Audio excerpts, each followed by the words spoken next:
On me demande souvent pourquoi je veux de l'argent, mais dans un monde rempli d'incertitudes, je vous dirais que j'ai juste envie d'être libre. Aujourd'hui, c'est le 6e épisode pour gagner 10 000 € par mois et partir vivre au Japon. Et aujourd'hui, on parle d'argent, de bonheur et de fonder une famille.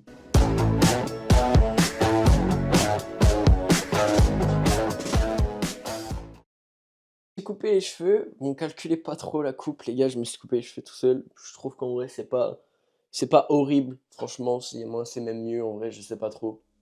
Bref, aujourd'hui, je voulais parler d'un sujet qui est assez sérieux et qu'on entend beaucoup parler, pardon, c'est l'argent et le rapport au bonheur. Donc, parce qu'en fait, j'ai eu une réflexion sur ça il y a pas longtemps et je trouve que ça colle quand même assez bien avec le thème de la série. La plupart des gens vont me dire, oui, l'argent ça fait pas le bonheur, l'argent ça fait pas le bonheur, et je suis complètement d'accord. C'est pas parce que t'as de l'argent que tu vas forcément sourire quand tu te réveilles le matin. Pour moi, ce qui va faire le bonheur, c'est les gens qui t'entourent, la passion que tu peux avoir pour quelque chose, ton envie de te lever le matin, qu'est-ce que tu fais dans la vie, etc. Est-ce que tu es motivé pour le faire? Pour autant, je vois aucune situation où avoir de l'argent, c'est un downside. Genre, je vois aucun moment dans ta vie où ça va te poser du problème d'avoir de l'argent, si c'est quand il faut remplir ta fiche d'impôt, tu vois. Donc, les gens qui sont assez délusionnels pour te dire, oui, mais l'argent, on s'en fout, ça sert à rien, ça sert à rien. Si, ça sert. T'es là, t'es en train d'aller je ne sais où avec ta voiture te casse, t'as une casse moteur, t'as pas d'argent, t'as vraiment le seum parce que t'as plus de voiture, t'as plus rien. Quand t'as de l'argent, tu rachètes une nouvelle voiture, tu vois, tu te poses même pas la question en fait. T'as un pneu qui crève, pareil. T'as envie d'aller chercher un truc à manger, pareil, tu te poses pas la question quand t'as des sous, tu vois. Donc, je vois aucune situation où vraiment avoir de l'argent c'est négatif, tu vois. Maintenant, est-ce que pour autant avoir juste de l'argent, ça fait le bonheur? Non. Alors certes, je vais toujours poursuivre pour avoir plus d'argent, mais j'étais en train de me remettre en question et de me dire, qu'est-ce que ça fait d'avoir une famille, tu vois? J'étais en train de me demander, est-ce que je serais un bon père de famille et est-ce que ça te remplit vraiment? Parce que vous voyez, tous les parents, ils vous disent, c'est un truc, tu peux même pas décrire vraiment le sentiment que ça fait. C'est comme une deuxième partie de toi, tu vois? Et même mes parents me disent ça, etc. Et en fait, je vois totalement le truc. Enfin, je vois totalement le truc. Non, je vois pas parce que je suis pas parent, vous vous doutez bien. Mais je me suis dit, je pense que ça donne vraiment un sens à ta vie dans le sens où t'as l'impression d'avoir une partie de toi que tu dois éduquer, que tu dois faire grandir, que tu dois nourrir, que tu dois loger, que tu dois prendre en charge, etc. Et en fait, je pense que c'est comme si tu travaillais pour toi-même d'une certaine manière. Je pense que dans 99% des cas, tu regrettes pas bosser pour, entre guillemets, nourrir tes enfants, etc. Mais encore une fois, je vois pas le downside d'avoir des enfants et d'avoir de l'argent aussi. Parce que, alors ça dépend comment tu fais rentrer ton argent. Parce que si t'es salarié, que tu bosses 40, 50, 60 heures par semaine, bon, tu peux gagner 8 000 par mois, hein.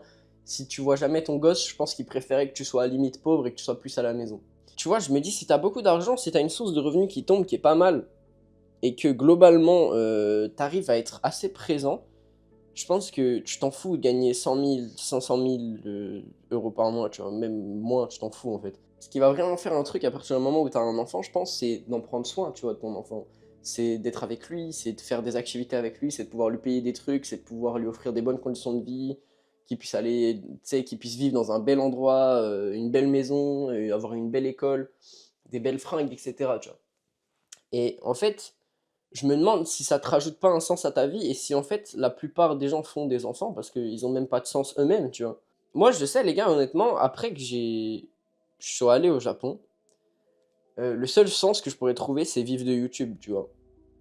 Mais sauf que aller au Japon voudrait dire que je peux potentiellement déjà vivre de YouTube. Ça veut dire qu'en fait, j'aurais plus vraiment de sens, j'aurais plus vraiment de raison de me lever le matin. Alors, si, il faudra que je fasse de l'argent grâce à YouTube, mon business, tout ce que vous voulez. Mais j'aurais plus le sens de me dire, j'ai un truc vraiment long terme que je veux faire, tu vois, un projet que je veux mettre en place. C'est ça qui me fait peur, en fait. C'est pour ça que j'ai pensé au fait d'avoir un enfant, en fait, parce que je me suis dit, est-ce que si je fais ça plus tard, tu vois, peut-être j'aurai les moyens, etc., bah ça redonnerait pas un sens à ma vie, tu vois. Mais j'ai repensé à un autre truc, du coup, qui est terrifiant, je vais vous donner mon avis, mais imagine tu fais des enfants avec la mauvaise personne, le gosse il se retrouve à faire des allers-retours tous les week-ends, toi t'as pas les gardes, tu perds la moitié de ton argent. En fait, la confiance que tu dois mettre en quelqu'un pour faire un enfant avec lui, et c'est trop sous-estimé malheureusement. Le problème, c'est qu'aujourd'hui, la plupart des gens qui font des gosses ne sont même pas capables de se rendre compte que c'est une vraie responsabilité, c'est un vrai truc, tu vois. Tu fais pas des gosses avec le premier venu, la première venue ou n'importe quoi. Genre, faut vraiment réfléchir. Est-ce que la personne avec toi, déjà, vous allez pouvoir tenir longtemps ensemble? Est-ce que vous allez être fidèles l'un à l'autre? Et de 3, est-ce qu'elle est capable sincèrement d'élever l'enfant qu'on va faire, tu vois. Et toi aussi d'ailleurs, parce que souvent on met en question que la personne avec qui on le fait, mais est-ce que toi t'es assez mature et t'as assez de recul sur la vie pour faire un enfant? Moi la réponse elle est non, tu vois. Déjà premièrement j'ai pas les conditions financières. De deux, les gars, la dernière fois que j'ai eu un contact avec une femme, franchement je vous dis la vérité, hein, là ça fait longtemps. Là, ça fait vraiment longtemps parce que vous voyez, au début de ma chaîne, etc., j'avais une copine. Avant de commencer ma chaîne, j'avais une copine aussi. Et maintenant, c'est fini tout ça. Bon, ça fait 6 mois, je n'ai plus parlé à aucune fille, les gars. Vraiment, j'ai l'impression, je suis un putain de moine, d'accord? Je m'isole dans ma chambre, je parle que à mes potes mecs que je croise à la salle, c'est tout. Donc, tu vois, moi, globalement, là, je serais pas prêt à en avoir. Puis même, j'ai 18 ans, j'ai pas envie d'avoir un enfant maintenant, tu vois, ce serait bizarre. Ce serait bizarre. Et surtout, est-ce que ça va pas, d'une certaine manière, te couper tes libertés?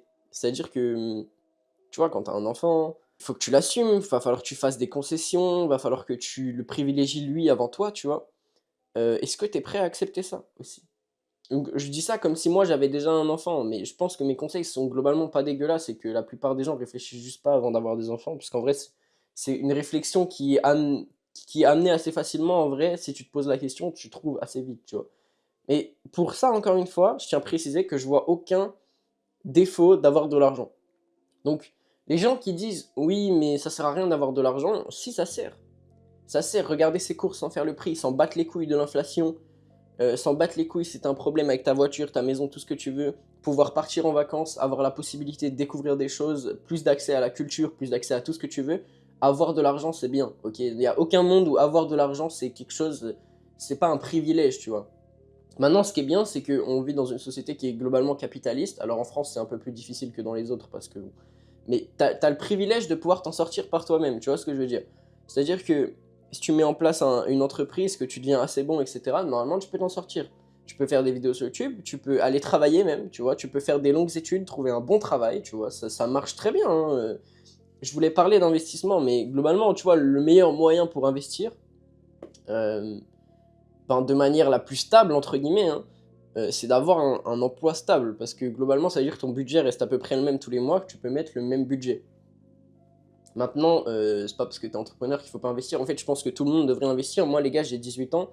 Bon, j'ai légèrement investi en bourse. J'ai mis vraiment pas beaucoup parce que bah, j'ai pas la capacité d'en mettre tous les mois. Et après, là, pour le moment, j'ai une majorité en crypto. Mais cette majorité en crypto, quand je vais la ressortir, je renverrai tout en bourse, tu vois. Sauf ce qui va me servir du coup à me payer des trucs, que ce soit un ordi, que ce soit une partie du voyage au Japon sûrement. Voilà, globalement, il faut investir les gars, c'est trop important d'investir et encore plus si vous regardez cette vidéo et que vous êtes jeune, vous vous dites ça va, j'ai le temps. Dites-vous que un écart de 5 ans sur le moment où vous commencez, c'est là où ça fait la plus grosse différence en fait. C'est pas tellement le nombre, enfin l'âge auquel tu commences, c'est que quand tu commences à 18, tu vas pouvoir limite te créer ta retraite tout seul et partir à la retraite à genre 55, 50, tu vois. Un mec qui commence d'investir à 35, il partira, même s'il met beaucoup plus que toi, il partira sûrement à la retraite beaucoup plus tard que toi, tu vois. Et d'autant plus dans les temps qui courent, la retraite, c'est à nous de la constituer, les gars. Moi, je le dis à tout le monde, les gens sont en mode, oui, d'ici qu'on soit adulte, la retraite, elle sera à 72 ans. Mais frérot, il y aura même plus de retraite d'ici qu'on soit adulte. Sois réaliste un peu. Euh, Moi, les gars, ma retraite, je pars du principe que si c'est pas moi qui me la fait, j'en toucherai pas, tu vois. Je bosserai toute ma vie si c'est le cas, tu vois. Si je reste toute ma vie à genre 2000 par mois, 3000 par mois, ce que j'espère pas, même si c'est en vrai, bon, maintenant relativement, 2000, 3000 par mois, c'est bien. Maintenant, qu'est-ce que ça sera 2000 ou 3000 par mois dans 10 à 20 ans, dans 30 ans? Je pense que ça sera plus du tout la même chose. Je pense que le SMIC sera à plus que 2000 € au point où on en est. L'éducation financière en France, je trouve ça très malheureux parce que c'est vraiment pas quelque chose qui est mis en avant, les gens s'éduquent très peu. Lisez des livres, il y a La psychologie de l'argent, Père riche, Père pauvre, il y en a plein. Voilà, lisez des livres sur ça, pour au moins que vous ayez les bases. Ensuite, je vous conseille de regarder des chaînes d'investissement, parce que moi, bien sûr, je vous en parle, je vous donne mon avis sur le truc. Vous dites bien, c'est pas un conseil financier. Moi, je vous conseille vraiment de vous renseigner, et pas de mettre dans la première action que vous allez voir en bourse, ou d'être con, tu vois. C'est un truc que tu fais consciencieusement, c'est pas quelque chose que tu fais sans expérience, sans réfléchir ou en n'y connaissant rien en fait. Tu vois, il faut se renseigner avant. C'est bien malheureux, mais dis-toi que c'est pour ton futur.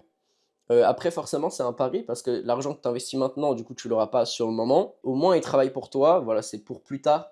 C'est pour ça que c'est quand même mieux de pouvoir investir beaucoup et c'est pour ça que de préférence, je vous conseille limite de même pas investir en bourse, mais d'investir en vous-même. Moi les gars par exemple, tu vois, dès que je peux, je vais m'acheter un PC portable. Bah, c'est pas un investissement qui me rapporte directement de l'argent, tu vois? Ça m'en fait même perdre en soi, si tu réfléchis. Mais grâce au PC portable, je vais pouvoir travailler d'où je veux. Donc c'est un avantage, tu vois? J'investis sur moi-même, sur ma capacité à en faire quelque chose, tu vois ce que je veux dire?